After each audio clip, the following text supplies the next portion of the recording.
दोस्तों, धनतेरस और नरक चतुर्दशी के बाद आते हैं दिवाली।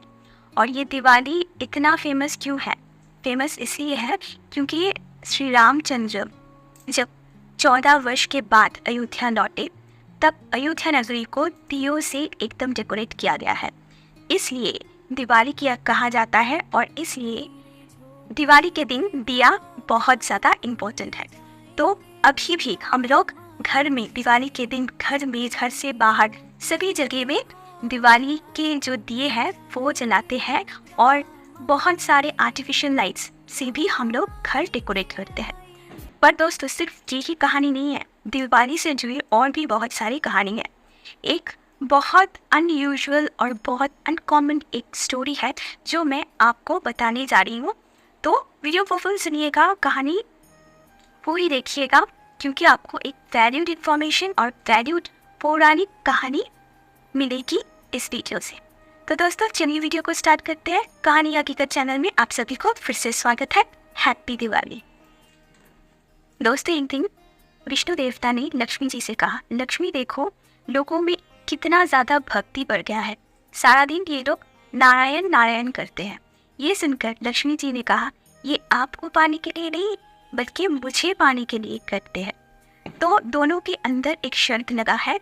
विष्णु देवता और लक्ष्मी जी ने ठान ली कि पृथ्वी में जाएंगे, जाकर लोगों को टेस्ट करेंगे कि किसका वैल्यू ज़्यादा है, विष्णु देवता या लक्ष्मी जी की। तो बात के अनुसार विष्णु देवता एक ऋषि मुनि के भेष में पृथ्वी में आए, एक गांव में आए और एक घर में दरवाज़ा नॉक की और वहाँ से एक सज्जन व्यक्ति आए।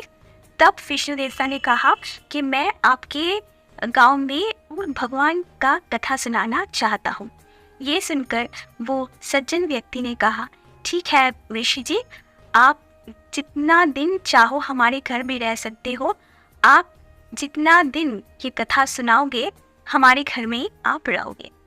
तो सज्जन व्यक्ति ने कहा, हाँ जी महाराज, आप बहुत अच्छा प्रस्ताव लेके आए हो हमारे पास। हम लोग कथा सुनना चाहते हैं, भगवान का नाम लेना चाहते हैं, पर हमारे यहाँ पे कोई नहीं है। आप आए हो, बहुत उपकार हुआ। आप जितना दिन चाहो कथा सुना सकते हो और मेरे घर में आप रह सकते हो। उसके बाद वो सज्जन व्यक्ति लोगों के पास गया और ये प्रस्ताव रखा कि कोई आया है भगवान के कथा सुनाने के लिए।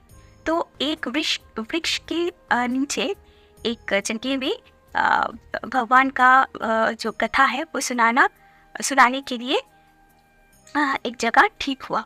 तो बहुत सारे लोग एक बार में नहीं आया। पहला दिन 2 ही व्यक्ति आया, उसके बाद 4, उसके बाद 6, ऐसे करके लोग बढ़ते गए और सभी को इंटरेस्ट लगा भगवान के कथा सुनने में।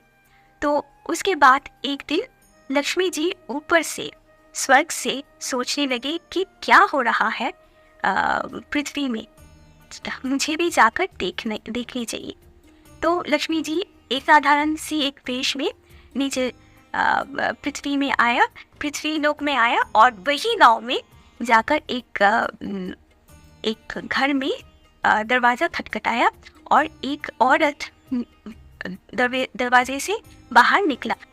तो उसने कहा, लक्ष्मी जी ने कहा, बहन मुझे थोड़ी सी पानी पिला दो। तो वो औरत ने कहा, आता जी, उन्होंने कहा कि मुझे प्रवचन में जाना है, तो मुझे देर हो रही है। तो वो सुनते ही फिर लक्ष्मी जी ने कहा, थोड़ी सी तो पानी की बात है, मुझे बहुत ज़्यादा प्यास लगी है, मुझे पिलाकर आप प्रवचन में जा सकते हो। तो वो सुनकर जो औरत था, वो औरत एक जो लोटा, स्टील का लोटा था, उसमें पानी भर के लक्ष्मी जी को पानी पीने के लिए दी। और पानी पीने के बाद वो स्टील का लोटा चमत्कारी रूप में सोने में बदल गया है। तो वो देखकर जो औरत है वो बहुत ज़्यादा अचंभित हो गई और एक थोड़ा सा लालच भी आया।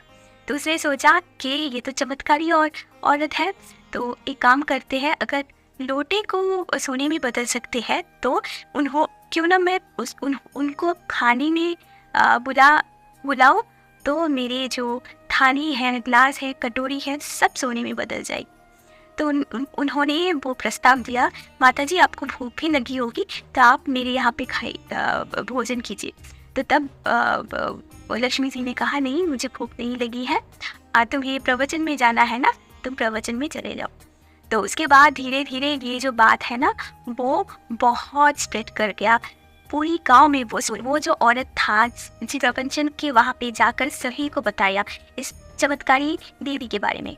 तो सभी बहुत ज़्यादा अचंभित हो गए, बहुत शॉक हो गए और सभी चाहते हैं कि वो देवी उनके घर जाए और उनके जो स्टील का जो बर्तन है सब सोने में बदल जाए। तो उसके बाद क्या हुआ, धीरे धीरे जो प्रवचन के जगह है जहाँ पे लोग पढ़ रहे थे, 2 से 4, 4 से 10 ऐसे हो रहा था, वहाँ से अचानक से वो लोग घट गया। तो वो विष्णु जी ने सोचा कि क्या हुआ, ऐसा क्यों हुआ।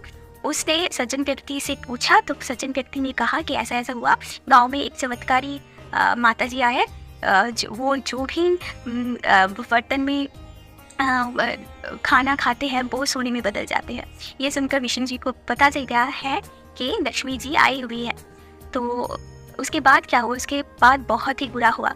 लक्ष्मी जी ने कहा वो सज्जन व्यक्ति से कि मैं तो आपके घर में रहना चाहती हूँ, पर आपने तो एक आदमी को ऑलरेडी घर में रहने के लिए दिया है, तो मैं कैसे रहूँ। ये सुनकर वो सज्जन व्यक्ति है उसका भी थोड़ा लालच आ गया और वो विष्णु जी से कहा, आपका जो रहने का व्यवस्था है मैं धर्मशाला भी कर दिया हूँ। और तभी लक्ष्मी जी के साथ विष्णु जी का भेंट हुआ वो सज्जन व्यक्ति के घर में। और लक्ष्मी जी अकेले में विष्णु जी से कहा, अभी आप मान गए हो ना कि किसका वैल्यू ज़्यादा है, मेरा या मेरी और या आपकी। तो विष्णु जी ने कहा कि हाँ मैं ये मानता हूँ कि तुम में तो कोई बात ज़रूर है, पर उसके साथ ये भी तुम्हें मानना होगा कि मैं पहले ये धरती में आया, मैंने प्रवचन सुनाया, उसके पीछे पीछे मेरे पीछे पीछे तुम आए और लोग जो है ना वो तुम्हारे जो सोने के लालच में आकर तुम्हें वैल्यू देने लगे।